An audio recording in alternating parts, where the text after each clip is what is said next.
Атаңдан мурун сакал койсо боло берет. Атадан мурун намаз окуса деле болот. Атадан мурда орозо кармаса деле болот. Атадан мурда чын сүйлөсө деле болот.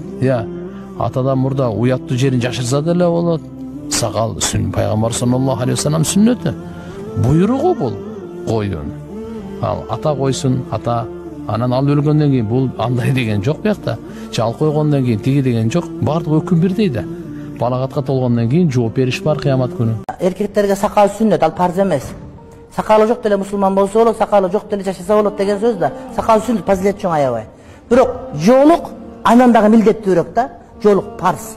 Куранда эки жерде келет. Куранда сакалын кой деген сүннөт жок, пайгамбар сүннөтү менен сакал сүннөт болгон. А бирок жоолуктун парз экендиги, жең узун кийгендик, хижап кийгендик бул Кудайдын парзы. Кимде ким сакал парз эмес десе ал мусулман болуп тура берет. Бирок кимде ким хижап парз эмес имандан чыгып кетет да. Ошон үчүн биздин кыздарыбыз, карындаштарыбыз албетте колдон келишинче жоолук салыныш керек.